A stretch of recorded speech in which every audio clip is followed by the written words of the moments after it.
Loco Vargas, creo que fue, ¿no? Parte la carrera por la banda izquierda, uno viene a marcarle, ¡fua!, lo saca con el cuerpo, y el Loco Vargas sigue y sigue, va llegando, y mete el centro, y Johan Fano, ¿no es cierto?, ¡juá!, mete el gol. ¿Cuántos vieron ese gol? Dígame la verdad, ¿cuántos lo vieron? Aunque sea en repetición. ¿Cómo celebraron el gol? ¿No? Se vivía mucha euforia, ¿no? La gente gritaba, saltaba, se veía que estaba alegre. ¿Qué es la alegría? ¿Qué es la alegría? La alegría es una emoción o sentimiento grato y vivo que suele manifestarse con signos exteriores, sean palabras, gestos o actos que expresan júbilo. Esa es la alegría. La alegría es una emoción. La alegría es un sentimiento que uno lo disfruta, pero que no solamente se mantiene dentro de nosotros, sino que se exterioriza. ¿Correcto? Uno muestra cuando está feliz. Por ejemplo, yo veo algunos rostros de aquí y, Brisa, ¿estás feliz? Por ejemplo, me acabas de sonreír. Porque su rostro me comunica ¿qué? Una condición del alma, un estado emotivo, ¿sí o no? Porque la alegría es eso. Pregunto, ¿qué haría de tu vida una felicidad extrema? O sea, ¿qué tendría que pasar en tu vida para que estés feliz? Hoy, ¿qué podría ocurrir hoy día para que estés alegre si no lo estás? Que a lo mejor el pastor Néstor o el pastor Víctor al finalizar el culto te diga: Luchito, te invito a almorzar donde tú quieras y lo que tú quieras. ¿Ve? Ya está feliz el hombre. ¿No es cierto?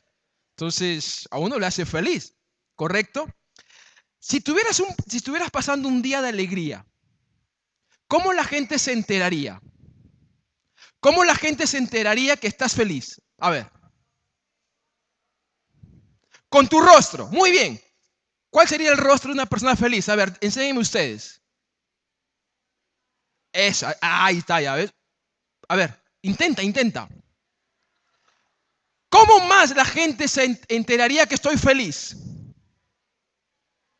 ¿Cómo? Por las palabras, ¿sí o no? Quizás el que no está feliz, quizás las palabras son muy débiles o se está quejando, ¿no es cierto? O sea, la alegría es un sentimiento que uno lo disfruta, pero que uno tiene que exteriorizarlo. Tiene que haber evidencias externas. La alegría es un estado que para varias personas y aún para muchos cristianos no es común. Vuelvo a repetir. La alegría es un estado que para varias personas, aún muchos cristianos, no es común. ¿Por qué? Porque muchos cristianos y muchas personas en general están felices dependiendo las circunstancias. Quiere decir que si las cosas me van bien, soy feliz. Si en el negocio, en el trabajo, todo marcha bien, irradio felicidad. Si tengo buena relación con mi jefe, si me han aumentado el salario, si me han ascendido en el puesto, en el caso de los que estudian, si he sacado buenas notas, ¿no es cierto? Soy feliz. Pero si las circunstancias cambian, si te han despedido del trabajo, si has repetido el ciclo, si te han detectado una enfermedad, ¿dónde está la felicidad? Por eso que aún los cristianos que somos de carne y hueso, también muchas veces las circunstancias nos afectan. Y una de las cosas que puede pasar es que vamos a perder la alegría. El apóstol Pablo, y quiero que abran sus Biblias en Filipenses, el capítulo 4. Vamos a leer los primeros 7 versos del capítulo 4.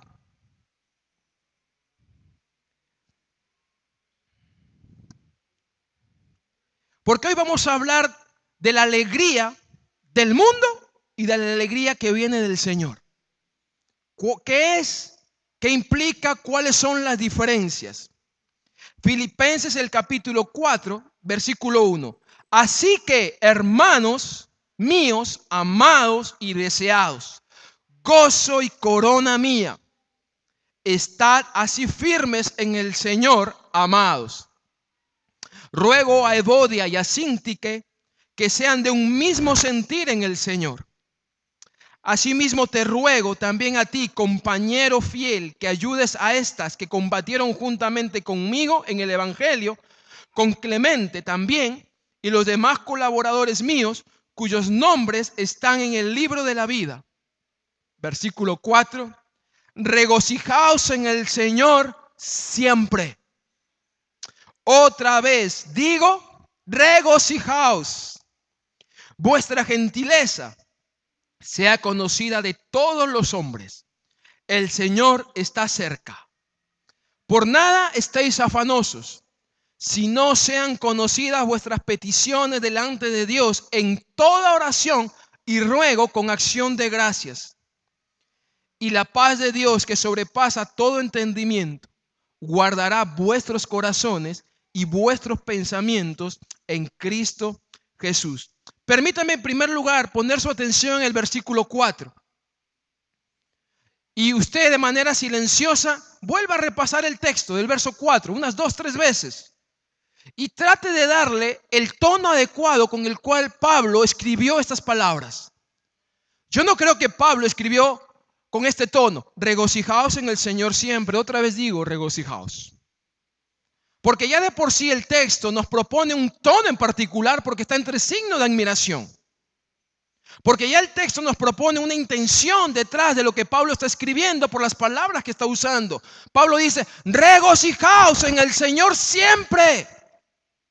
Otra vez digo, regocijaos, regocijaos. En otras versiones de las Escrituras, el verso 4 se traduce de la siguiente manera: estén siempre llenos de alegría en el Señor.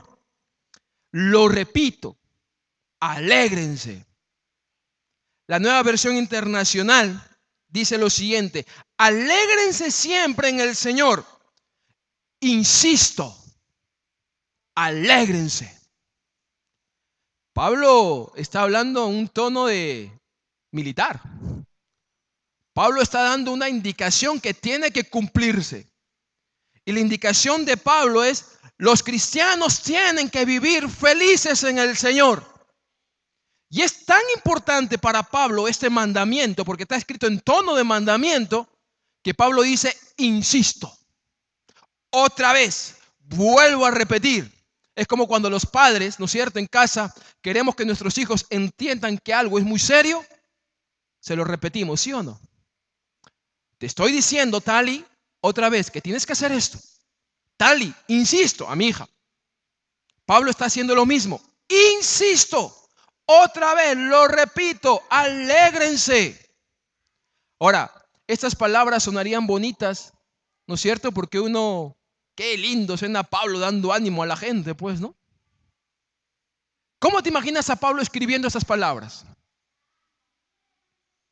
Algunos pueden imaginarse a Pablo echado en su toalla, ¿no?, sobre la arena, con una sombrilla que lo protege del sol, con dos personas que le están echando aire, dos personas que le están dando masajitos a los pies, ¿no?, con su vaso de refresco bien helado y con sus uvas al otro.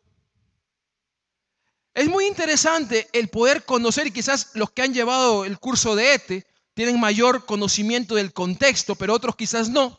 Pero es muy interesante mencionar que Pablo escribe esta carta a los filipenses desde la comodidad de lo que es estar en una cárcel. Ahora, sin ánimo de señalar a nadie, ¿no? Pero ¿cuántos han estado en cárceles? ¿Cuántos han vivido un tiempo en la cárcel? Yo sé de algunos. Yo sé de algunos. Yo no sé lo que es vivir en una cárcel. Mi papá lo sabe. Mi papá estuvo años atrás, por una situación laboral, fue llevado preso a una cárcel. Yo era muy pequeño, pequeñísimo. Él me contó después. Pero con los años, cuando él cuenta la anécdota, las circunstancias, él me dice, Adrián, estar en la cárcel es algo que no se lo deseo a nadie. Y él solamente estuvo preso en lo que uno llamaría la carceleta. Ni siquiera en una prisión.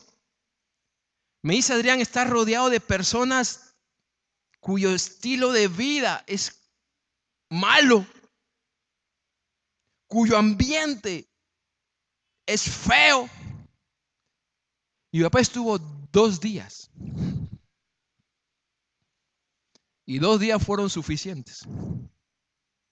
El apóstol Pablo estuvo preso no 2 días, estuvo preso 2 años.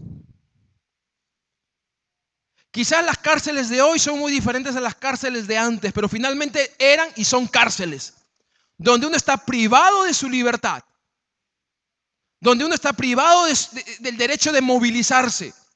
Pablo, producto de su fe en Jesucristo y producto de la obediencia a su Señor que le mandó a predicar el Evangelio, terminó en la cárcel. Estaba preso en Roma. Ahora, si nosotros estuviéramos presos en una cárcel por 2 años y se nos antoja o queremos o nos piden escribir una carta, ¿cuál sería el tenor de la carta? ¿Pudiésemos nosotros escribir en el mismo sentimiento y tono y convicción en la cual estaba escribiendo el apóstol Pablo? Yo me puse en los zapatos de Pablo y lo primero que hubiese escrito es: mamita, te extraño. ¿Cómo está mi hija? Yo acá quiero salir pronto. ¿Qué pasaba con el apóstol Pablo? Porque tú lees toda la carta, y que es una carta pequeñísima, la puedes leer en media hora. La carta de Filipenses está llena de expresiones de gozo y de alegría. O sea, no es solamente el versículo 4 del capítulo que hemos leído. Es toda la carta, está llena de expresiones de alegría y de gozo de una persona que está feliz. Y esto es lo que muchas personas que no conocen a Cristo, y aún muchos cristianos, no entienden. Que se puede ser feliz y se puede llegar a experimentar y vivir y disfrutar de una alegría que es permanente y que es eterna. El apóstol Pablo tenía circunstancias difíciles, pero sin embargo, él se siente feliz y puede transmitir alegría a una iglesia cuyas circunstancias también son particulares. La iglesia en Filipos fue una iglesia, una de las primeras iglesias que el apóstol Pablo fundó en su ministerio. Por varios años la iglesia había sido una iglesia, y Pablo da testimonio de eso en varias de sus epístolas, y en particular también en la epístola de Filipenses, una iglesia fuerte en su fe, una iglesia comprometida con el evangelio, con la predicación del evangelio, una iglesia comprometida con el buen testimonio. Pero cuando Pablo escribe la carta a los filipenses, las circunstancias habían cambiado. La iglesia estaba pasando por circunstancias que estaban produciendo en ellos desánimo. Muchos cristianos en la iglesia en Filipos estaban desanimando producto de que las circunstancias ya no les eran favorables. Muchos cristianos que habían permanecido por varios años combatiendo juntos en la pelea de predicar el evangelio, ahora ya se estaban dividiendo. Cada quien peleaba sus propias batallas. Ya no había un espíritu de cuerpo. Además de eso, muchos de los cristianos de la iglesia en Filipos estaban experimentando sentimientos de temor. ¿Producto de qué? Producto de que cuando ellos comenzaban a predicar, comenzó a levantarse una fuerte oposición a ellos. Desánimo, desunión y encima de eso, temor. Pablo escribe la carta desde la cárcel y les dice: alégrense, alégrense en el Señor. Otra vez digo, insisto, alégrense. Solamente para muestra, un botón, capítulo 1, versículo 27 y 28 de Filipenses. Hay 3 cosas que el apóstol Pablo señala de la iglesia que nos dan una idea de lo que estaban pasando. Él habla y les dice: compórtense como es digno del evangelio. Tenían que comportarse como es digno del Evangelio. Algo estaba pasando con su estilo de vida. Luego les dice que tienen que estar firmes, combatiendo unánimes por la fe del Evangelio. No combatiendo de forma individual, sino combatiendo unánimes por la fe en el Evangelio. Y tercera cosa que les dice, en nada intimidados por los que se oponen al Evangelio. Lo primero que uno puede pensar y deducir de la carta del apóstol Pablo a los filipenses es que él escribe a una iglesia que se estaba o ya estaba desanimada. A una iglesia que había perdido la unidad. A una iglesia que antes peleaban juntos sus batallas y que ahora ya todo esto se ha disuelto, ¿no? Y ahora cada quien pelea sus propias batallas. Muchos de ellos se sentían atemorizados. ¿Es posible que un cristiano, que una iglesia experimente esto? Sí es posible, hermanos. Si no, podemos hacer una encuesta acá y decir, ¿cuántos de ustedes alguna vez, producto de las circunstancias, se han desanimado? Yo me he desanimado muchas veces. ¿Cuántos de ustedes han sentido atemorizados muchas veces por predicar el Evangelio? Quizás por la burla de la gente, porque te iban a señalar. Quizás hasta escondías tu Biblia o hasta no decías que eras cristiano, que ibas a una iglesia, porque sentías algo de temor o vergüenza. ¿Cuántos de nosotros hemos empezado a batallar o a pelear nuestras batallas solos en lugar de hacerlo en conjunto? El día que perdamos la alegría del Señor va a ser el día en el cual comencemos a ceder a las circunstancias. El día que perdamos la alegría, el gozo, el regocijo del Señor, va a ser el día en el cual comencemos a pelear las batallas de manera individual. Ya no viviremos un espíritu de cuerpo. Nos sentiremos desanimados. Ya, ¿para qué lo hacemos? Total. Nos sentiremos intimidados. Y acá permíteme hacer una diferencia entre la alegría del mundo y la alegría de Dios. Porque el mundo nos propone una alegría. Y quien te diga que el mundo no te da alegría es mentira. Porque el mundo sí te ofrece alegría y felicidad. La diferencia está en la clase y en el tipo de felicidad que te da. Por ejemplo, la alegría del mundo, la alegría humana, depende de las circunstancias. Se sostiene en emociones. Por eso que cuando el mundo te dice, pues no, el pensamiento de esta sociedad te dice, si tú tienes esto, eres feliz. Si no lo tienes, no vas a ser feliz. Por eso que la gente común y corriente suele buscar la felicidad en las cosas de este mundo. Pero la felicidad y la alegría que este mundo te ofrece es temporal e incompleta. Por una simple razón, porque las circunstancias cambian.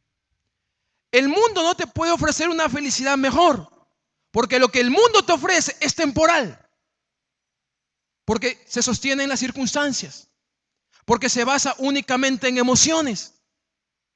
Si tú quieres ser feliz de forma temporal, de forma incompleta, mira, ve y déjate convencer por todo lo que el mundo te ofrece. Vive creyendo que si tienes el salario que sueñas, vas a ser feliz. Bueno, eso es lo que el mundo te dice. Vive creyendo que si tienes la casa propia, vas a ser realmente feliz. Bueno, eso es lo que el mundo te dice. Si no, tendríamos que mencionar el testimonio de tantos hombres y mujeres que tuvieron la casa propia pensando que iban a ser felices y se dieron cuenta que no.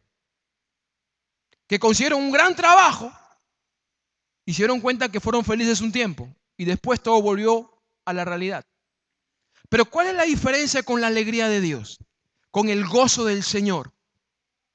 Que el gozo del Señor no depende de las circunstancias, depende de Él. El gozo, la alegría que el Señor ofrece a las personas depende de Él y no de las circunstancias. Y se sostiene no en emociones, porque aún las emociones cambian. Hoy me desperté feliz, pero mañana me desperté de mal humor. Las emociones cambian. La alegría de Dios, el gozo del Señor, depende del Señor y se sostiene en convicciones, en verdades absolutas. Basta con leer 2 textos de la Biblia, y hay otros más. Hebreos capítulo 13, versículo 5, versículo 8, Santiago 1, verso 17. Puedes buscar cualquiera de ellos en tu Biblia. Ambos textos dicen que Dios no cambia, que en Él no hay mudanza ni hay variación, porque Él sigue siendo el mismo ayer, hoy y siempre. Por eso que la alegría que Dios te puede ofrecer es una alegría que no cambia, porque viene de Él, se sostiene en la verdad de Él. La pregunta es, ¿cuál es la alegría que nosotros estamos viviendo? ¿Vivimos una alegría producto de las circunstancias? Si todo me va bien, soy feliz y puedo alabar al Señor. No, y levanto mis manos porque todo me va bien. Porque tengo el empleo, tengo el salario, tengo la familia, tengo el matrimonio, tengo los hijos, tengo la casa, tengo el carro, tengo todo lo que quiero. Por eso estoy feliz. Y si no tuvieras nada de eso, ¿serías feliz? ¿Serías feliz? Pablo introduce un concepto interesante de alegría y de gozo. Pablo dice en el texto que hemos leído, en el verso 4, regocijaos en el Señor. Miren, muchas personas creen que los cristianos, cuando conocemos a Cristo y vivimos la vida cristiana, comenzamos a perder conciencia de la realidad. Y no es así. Y piensan esto porque a veces ven a cristianos que en medio de los problemas están alabando al Señor, están felices y contagian ánimo a otros. No es que el cristiano pierde conciencia de la realidad. Todo lo contrario, somos conscientes de la realidad humana, pero somos conscientes de la realidad espiritual. Dios es y está presente en mi vida y Dios tiene control de todo. Y ese es el concepto del apóstol Pablo cuando él dice, alégrense en el Señor. No se alegren en cualquier cosa, alégrense en el Señor. Para Pablo, alegrarse en el Señor es lo siguiente. Es una alegría que nace en un legítimo encuentro personal con Jesús, el Hijo de Dios. Lo primero, ¿tú quieres ser verdaderamente feliz? ¿Quieres realmente experimentar este gozo del cual Pablo está hablando? El paso número 1 es conocer a Cristo como Señor y Salvador. Si tú no conoces a Jesús como Señor y Salvador y lo recibes en tu vida y dejas que Él guíe tu vida, mira, tú vas a ser feliz, pero serás feliz de forma temporal e incompleta e imperfecta. Pero la alegría que el Señor te da no es así. Y si tú quieres ser verdaderamente feliz, tiene el Señor Jesús que ocupar el trono de tu vida y de tu hogar, de tu matrimonio y de todo lo que tú eres. ¿Qué es alegrarse en el Señor?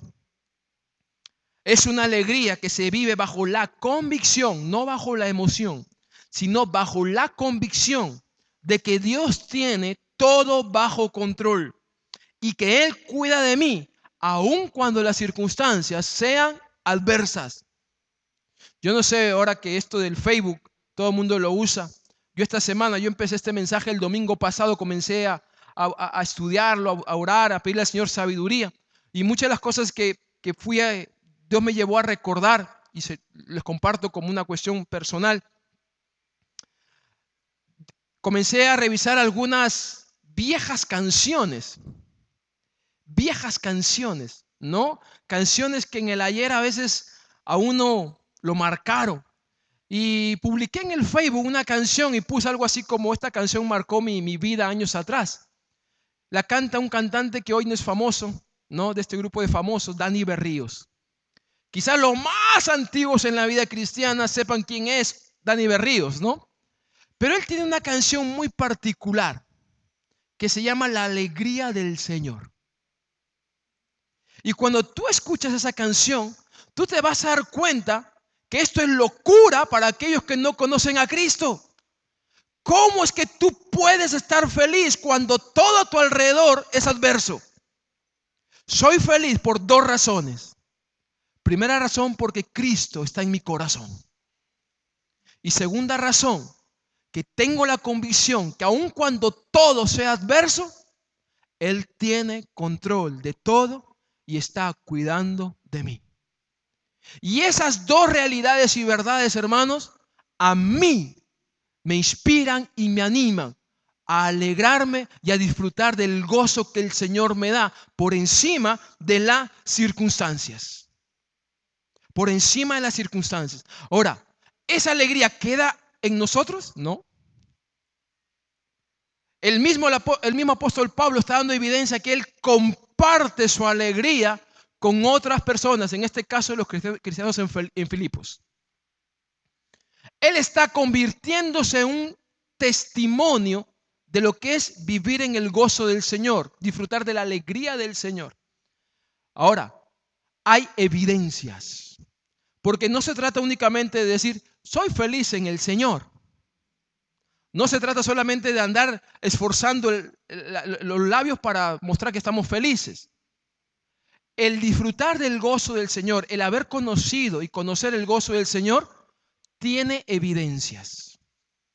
Y yo te voy a dar 3 evidencias dentro de muchas que pueden existir.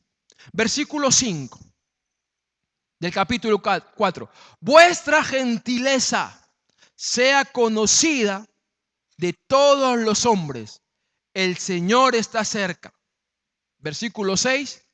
Por nada estéis afanosos, si no sean conocidas vuestras peticiones delante de Dios en toda oración y ruego con acción de gracias.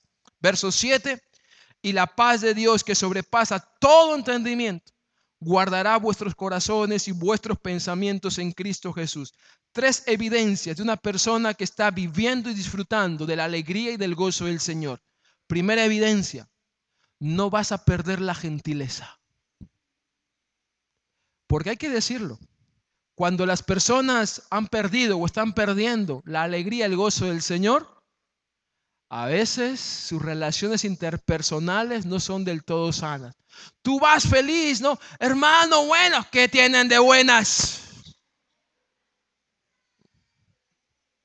Está perdiendo el gozo. Está perdiendo la alegría.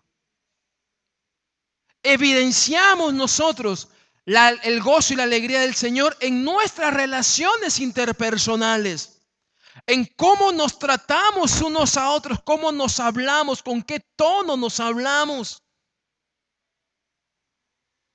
El esposo evidencia el gozo de su Señor en cómo trata a su esposa. Ya, apúrate, baja del carro. Yo he escuchado esposos que hablan así a sus esposas. Yo he escuchado esposos que dicen, ya avanza mamita, avanza, que estás demorándote mucho. El gozo del Señor se evidencia en nuestras relaciones interpersonales. Vuestra gentileza, dice el apóstol, sea conocida. Conocida. Así que cuando nosotros decimos vamos a saludarnos, es un buen momento para poder evidenciar el gozo del Señor. Segunda evidencia: aquella persona que conoce y disfruta la alegría o el gozo del Señor no pierde la tranquilidad, aunque todo a su alrededor sea tormenta. No pierde su enfoque y confianza en Dios, sigue dependiendo de Dios y le busca en oración. Primera escena que viene a mi mente: Jesús en la barca junto con los discípulos, ¿cierto? Jesús se queda dormido, hay que entenderlo. El hombre predicaba, sanaba, atendía todas las consejerías, ¿no es cierto? Jesús también se cansaba. Yo imagino que en aquel momento, muchachos, una cabeceadita, por favor. Ya, maestro, duerme, nosotros te cuidamos. Jesús se echó a dormir, comenzó la madrugada y comenzó ¿qué? La tormenta. ¿Cuántos han estado en una tormenta? ¿Cuántos? Yo he estado en una tormenta en el Ucayali. Hermanos, No le puedo negar que miedo uno llega a tener cuando la motonave de metal, de acero, con motor se mueve de aquí para allá. Donde uno ve los árboles de plátano con un tronco así, doblándose como mantequilla. Yo recuerdo la escena de Jesús con sus discípulos en medio de la tormenta. Dicen los evangelios que ellos, ¿cómo estaban? Alabando al Señor. Alabaré, ¿Cómo estaban ellos? Nos morimos, nos ahogamos, todo está oscuro. ¿Qué hicieron? Maestro, maestro, despierta que nos morimos. Yo me imagino a Jesús. ¿Para esto me despiertan? ¿Por qué Jesús podía dormir tranquilo en medio de la tormenta?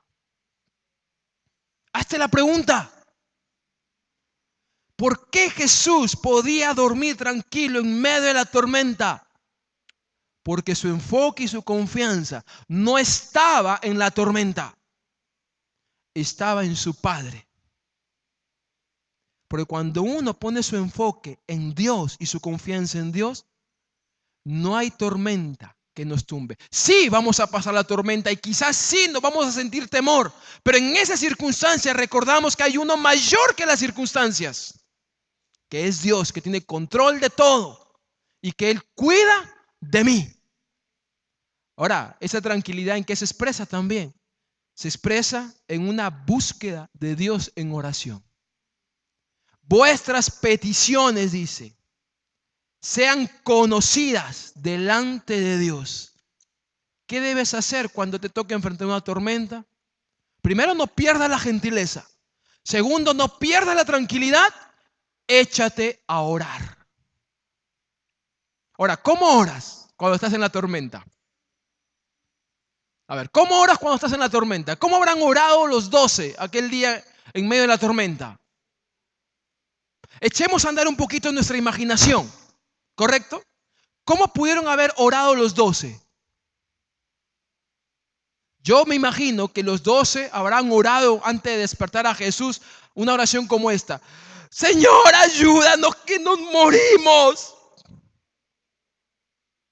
Manda tus ángeles, por favor. Porque así ora el corazón de alguien que ha perdido la tranquilidad. Pero miren lo que dice el apóstol Pablo. Vuestras peticiones sean conocidas delante de Dios en toda oración y ruego. Busca de Dios, dependencia de Dios. Pero ahí me encanta cómo acaba. Con acción de gracias. ¿Cuánto de nosotros damos gracias a Dios por la adversidad? Yo creo que si Pablo hubiese escrito esas palabras y hubiesen sido conocidas por los que estaban en la barca, creo que la oración de ellos hubiese cambiado. Hubiesen orado algo como esto. Señor, Dios, ayúdanos. Tenemos miedo, tenemos temor. Quizás probablemente nos morimos, pero confiamos en ti. Y confiamos que tú tienes todo bajo tu control y que tú cuidas de nosotros. Y además, Dios, gracias por la tormenta. Gracias por estas circunstancias que nos permites vivir, porque nos hace ver cuán limitados y frágiles somos, pero cuán infinitamente fuerte eres tú, Dios. Con acción de gracias. Y hay que decirlo porque la persona que pierde la felicidad, el gozo del Señor, es una persona que normalmente ora oraciones de queja. Ora oraciones de queja. Tercera evidencia. Primero, no pierde la gentileza. Segundo, no pierde la tranquilidad. Y tercero, y esto es lo precioso, disfruta de la paz que Dios le da. Miren, y hay textos en la Biblia que no ameritan ninguna explicación, porque solitos se predican. Dice el texto bíblico, y la paz de Dios, que sobrepasa todo entendimiento, guardará vuestros corazones y vuestros pensamientos en Cristo Jesús. Punto. La paz de Dios va a cuidar de ti. Va a guardar de tu corazón y va a guardar de tu pensamiento. Regocijaos en el Señor. Alégrense. Disfruten y vivan del gozo del Señor. Otra vez os digo, regocijaos. La alegría del Señor no parte de las circunstancias, parte de la presencia de Dios en nuestras vidas. No depende solamente de las emociones, depende de las convicciones. Alegrarse en el Señor implica creer que Él es mi Señor, que Él es mi Rey, mi Salvador, y que además de eso, Él está cuidando de mí, aun cuando todo a mi alrededor sea adverso. Aquí es donde entra la disciplina de la celebración. Aquí aterrizamos con la disciplina de la celebración. Uno de mis autores preferidos en cuanto a libros cristianos se refiere es John Ortberg. Si usted puede adquirir una literatura de él, no sé si María por ahí pueda conseguir, ¿no es cierto? Pero John Ortberg ha escrito varios libros acerca de la espiritualidad cristiana. Uno de esos libros se titula La vida que siempre has querido. Y lo que voy a compartir no es inspiración mía. Dios le inspiró a él para que pueda escribirlo. A mí me inspiró para buscar su libro. ¿Correcto? Él escribe acerca de la disciplina de la celebración y dice lo siguiente. ¿Qué es la disciplina de la celebración? La disciplina de la celebración es aquella práctica que va a exigir esfuerzo de nuestra parte para ver y sentir la presencia de Dios en medio de cualquier circunstancia. La práctica, la disciplina de la celebración exige, demanda de nosotros esfuerzo. Sí, porque para mirar por encima de las circunstancias hay que esforzarse. Esforzarse a recordar, esforzarse a renovar la mente, esforzarse a poner la voluntad encaminada a las cosas de Dios. No es fácil. Lo otro es estar de brazos cruzados. Bueno, que Dios sobre ya, pues ¿qué vamos a hacer? Las circunstancias son así. ¿Qué nos queda? No, la disciplina de la celebración exige esfuerzo de nuestra parte. Tenemos nosotros que esforzarnos por vivir en el gozo del Señor. Él nos lo da. Ahora nos toca a nosotros trabajar en Él. Yo tengo que poner de mi parte. John Ortberg da 3 consejos que yo estoy tomando y quiero compartírselos a ustedes en esta tarde. 3 consejos prácticos de cómo encontrar, mantener el gozo, la alegría del Señor. Primer consejo. El Salmo 118, 24 dice, este es el día en que el Señor actuó. Estoy leyendo la versión internacional. Regocijémonos y alegrémonos en Él. El primer consejo práctico es, no esperes para empezar. Decídete a empezar ya. El texto dice, hoy es el día en el que el Señor actúa. No es ayer donde actuó y donde la alegría fue. No será mañana donde el Señor actuará y será la alegría. Hoy puede empezar tu día de alegría en el Señor. La decisión es tuya. La decisión es tuya. La pregunta es, ¿cómo me puedo alegrar, pastor, en medio de la angustia, el dolor y el sufrimiento que hay en el mundo? ¿Cómo? ¿Acaso, pastor, usted no ve las noticias? ¿Acaso, pastor, usted no ve cómo está nuestro país? ¿Acaso usted no lee el periódico y no ve cómo está la selección peruana? ¿Cómo nos vamos a alegrar? ¿Cuántos han escuchado de la Madre Teresa de Calcuta? Una mujer famosa, ¿cierto? Una mujer que tiene mucho que enseñar, mucho que enseñar. Dicen que le preguntaron a los amigos de Madre Teresa de Calcuta y le dijeron, ¿y ustedes qué ven en ella? ¿Qué ven? ¿Por qué ustedes vienen? Ellos dicen, pareciera sorprendente, pero verla a esta mujer rodeada de tanto dolor y tanto sufrimiento, uno diría, es para verla desanimada, frustrada, triste, cabizbaja. Pero sin embargo, cuando la vemos servir entre los más vulnerables de los vulnerables, esta mujer, para nosotros, dicen los amigos de Teresa de Calcuta, irradia alegría y gozo. Y esta alegría y este gozo no es común. Es posible vivir en el gozo del Señor en medio del dolor y del sufrimiento. Sí es posible. El asunto está que nosotros tenemos que decidir empezar a vivir bajo esa convicción. Segundo consejo. Proverbios 15, verso 30 dice, una mirada radiante alegra el corazón y las buenas noticias renuevan las fuerzas. Miren, yo les voy a confesar algo. Esta semana una hermana de acá de la iglesia se me acercó y me dijo, pastor, ¿le pasa algo? ¿Por qué? Es que lo veo distraído, preocupado, quizás cabizbajo. Pastor, ¿está bien? Yo le digo, sí estoy bien.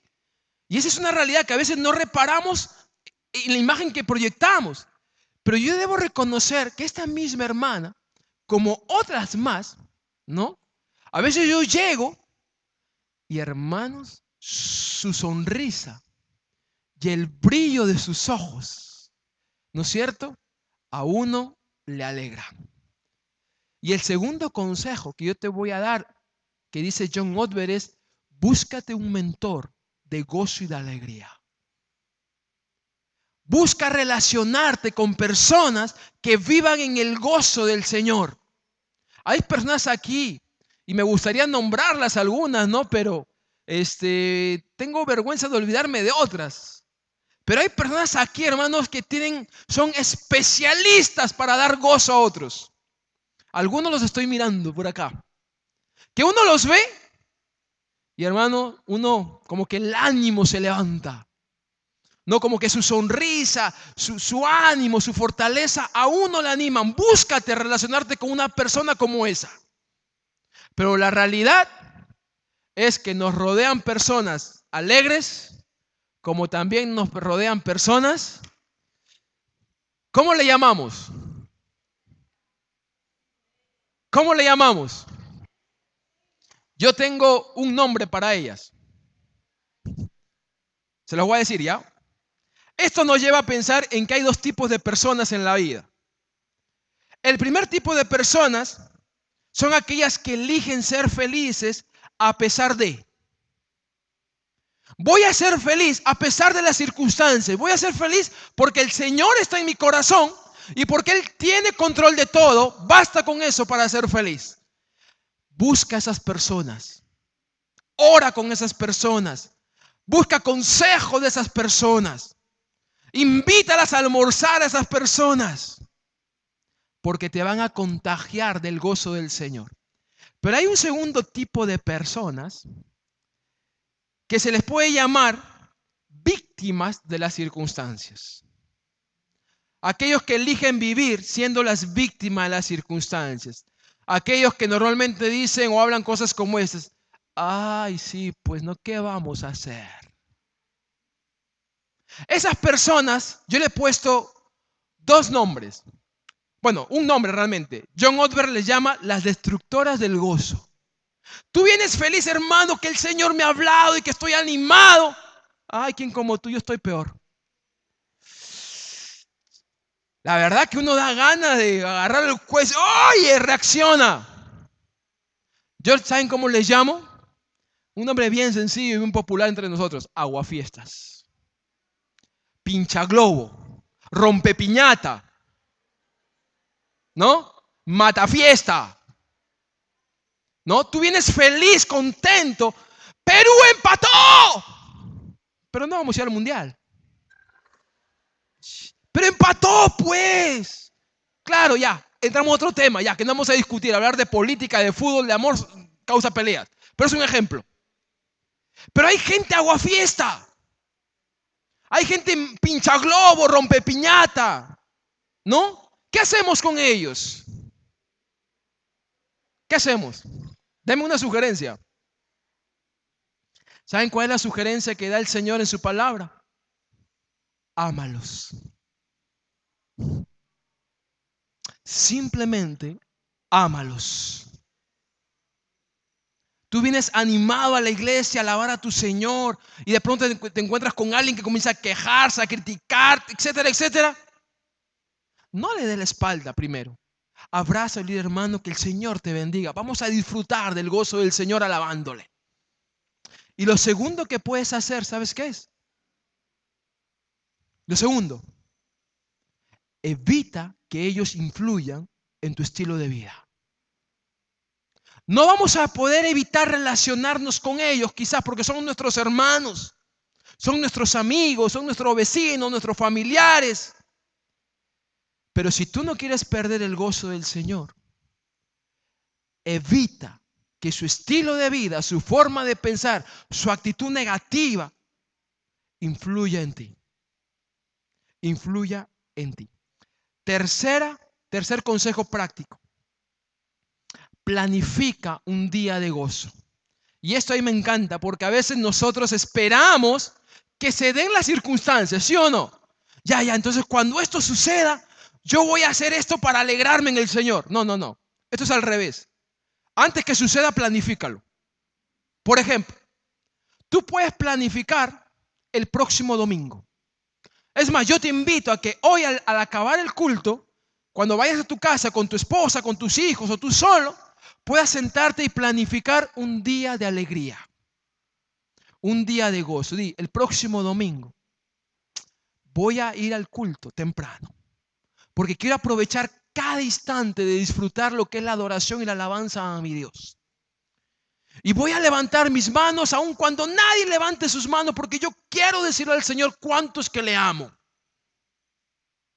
Planifico un día de gozo y al finalizar el culto le voy a decir a mi esposa para irnos a caminar, porque a mí me gusta caminar. Le digo, Rocío, después del culto, cuando despidamos a todos los hermanos, cuando hablemos con ellos, saludemos, vámonos a caminar los dos juntamente con Tali, porque nos gusta caminar. Y cuando caminamos, le voy a decir, Rocío, a mí me gusta comer helado. ¿Y qué te parece si nos comemos un helado? No un helado de 20 soles, un helado de sol 50, esto de barquillo nada más, porque me gusta. Y después, Rocío, ¿qué te parece si antes de venir al culto vamos y, no sé, vamos a ver una película al cine? A mí me gusta ir al cine. Planifica tu día de gozo, pero mientras tanto, mientras haces todo eso que te agrada, tómate un tiempo para pensar y recordar quién es Dios. Para recordar y reflexionar sobre lo que Dios está haciendo en tu vida en este tiempo. Cómo Dios está cuidando de ti. Yo tengo muchas razones para alegrarme. Y me doy cuenta que aun cuando tenga dificultades, hay más razones y más grandes para no perder el gozo de mi Señor. Tengo una hermosa mujer a mi lado que me ama. Tengo una preciosa hija que me dice todos los días, papá. Tengo una iglesia que ora por mí. Tengo a mis padres conmigo. Tengo a mi hermana conmigo. Tengo amigos que estoy recuperando en el camino de la vida. Veo jóvenes que están creciendo en el Señor. ¿Cómo no voy a alegrarme? Eso es vivir en el gozo del Señor. Y ese gozo no te lo da el mundo. Ese gozo no te lo da el dinero. Ese gozo no te lo da ni siquiera un matrimonio perfecto. Ese gozo solamente te lo da Jesucristo. Y si tú no tienes a Jesucristo en tu vida, déjame decirte que podrás ser feliz, pero nunca serás feliz como Dios puede hacerte feliz a ti. 4 conclusiones y con esto acabo. La alegría forma parte del plan original de Dios. Dios nos hizo para ser felices. El pecado y las malas decisiones que tomaron Adán y Eva y también nosotros nos expusieron a circunstancias de dolor y sufrimiento. Pero el plan y el diseño original de Dios contempla la felicidad del ser humano. Segunda conclusión, la alegría que nace de las circunstancias es imperfecta y temporal. Sin embargo, la alegría que nace de la fe en Jesucristo es perfecta y es eterna. Tú eliges cuál de las dos quieres experimentar y conocer. Y la cuarta conclusión es muy sencilla. Solo Cristo. No hay otro camino. Solo Cristo. Y esto lo dice una canción, ¿no? Solo Dios puede hacer al hombre feliz. Así que si tú estás esperanzado en alegrarte cuando tus circunstancias cambien, déjame decirte, si hoy no aprendes a ser feliz, en medio de las circunstancias, aun cuando tus circunstancias cambien, no podrás vivir la felicidad que Dios te ofrece. Vamos a cerrar nuestros ojos para dar gracias a Dios.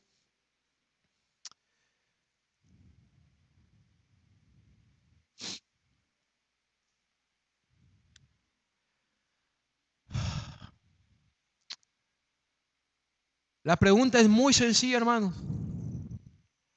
Si has perdido el gozo del Señor, si las circunstancias han sido tan abrumadoras, tan duras y tan adversas, que estás viviendo o cayendo en el desánimo, si estás perdiendo lo que implica la vida en unidad de la iglesia, el llevar las cargas unos por otros, el sostenernos unos por otros, el orar unos por otros.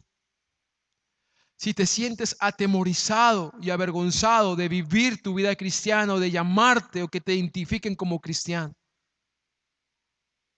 Si has dejado de orar como lo hacías antes.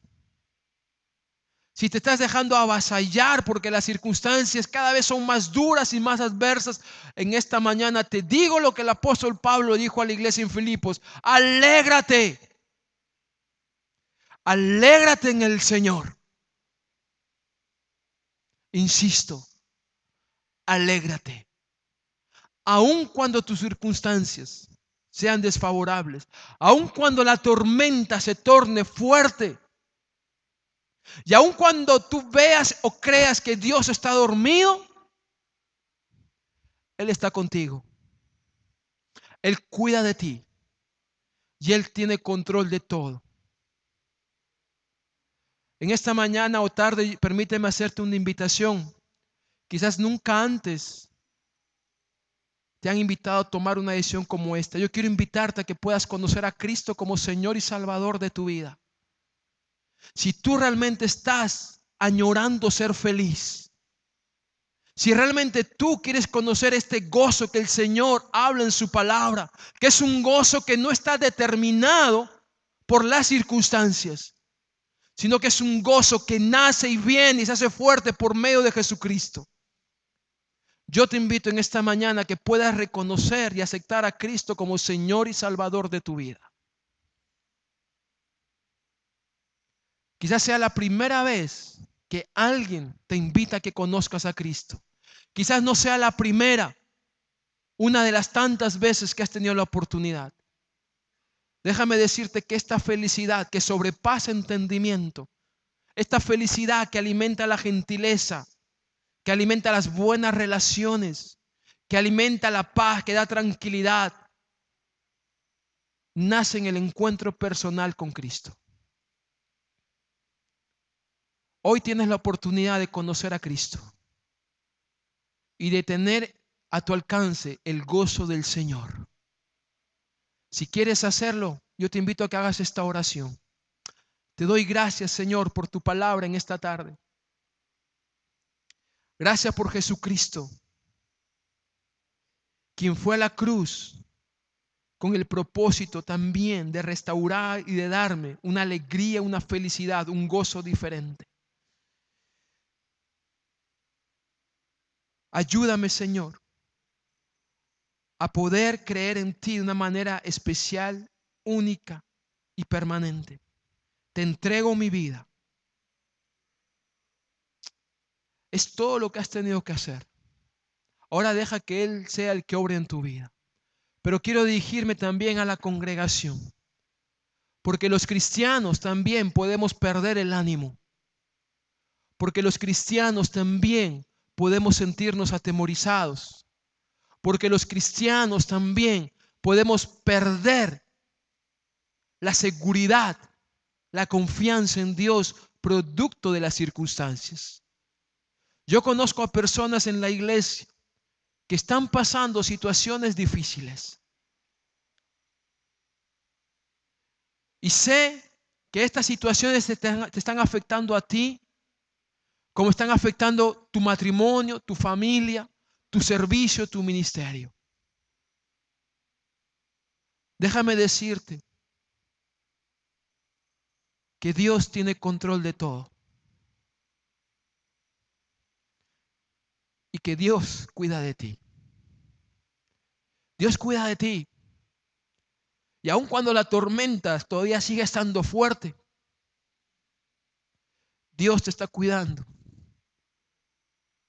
Y vas a ver la provisión de Dios en tu vida, trayendo tranquilidad, paz, gratitud. Sea cual fuere la situación que estés enfrentando, sea económica, sea laboral, sea de estudio, sea de salud, regocíjate en el Señor siempre. Esta es la locura que el mundo no entiende. Este es lo ilógico del evangelio para el mundo. Que el cristiano puede ser feliz y es feliz aun cuando todo le vaya mal a su alrededor, porque ha puesto su confianza en la persona de Jesucristo. No cedas a las circunstancias, es mi palabra para ti. No cedas a las circunstancias, enfócate en Dios, pon tu mirada en Dios, cree que Él está contigo, aun cuando a veces lo sientas dormido. Necesitas que oremos por ti.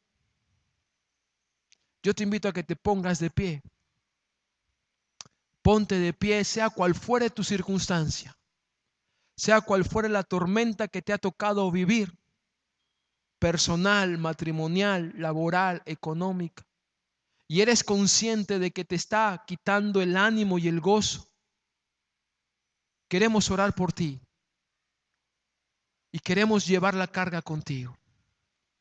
Te invito a que te pongas de pie ahí donde estás, para orar con los pastores, orar por ti.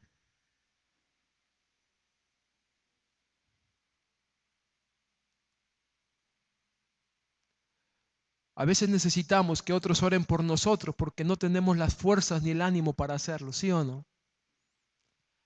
A veces perdemos las ganas de orar, aún los que están arriba.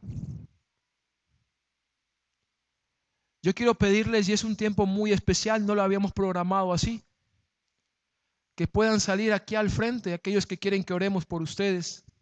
Vengan aquí, vengan aquí. Quiero invitar al pastor Néstor, al pastor Víctor, a sus esposas, a mi esposa.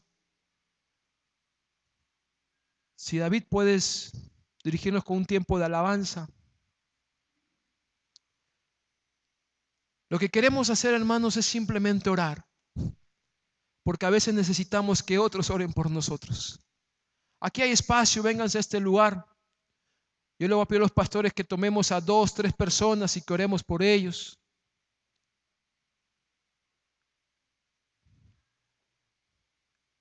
Pero sal de tu lugar, no tengas vergüenza. A veces uno dice y piensa, ¿no? Uno dice y piensa, qué vergüenza. ¿Qué van a pensar de mí si salgo adelante? Yo que soy líder en la iglesia. Hermanos, todos nos desanimamos. Todos somos intimidados en algunas ocasiones. Así que yo le invito a los que están sentados ahí a orar por los que están aquí delante. Pero si tú quieres salir, sal de tu lugar. Queremos que nos des el privilegio de poder orar por ti. Sí, empecemos a orar.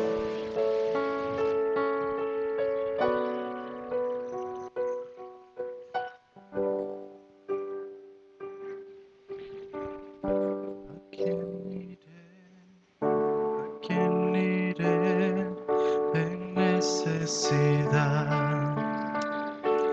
¿A quién buscar.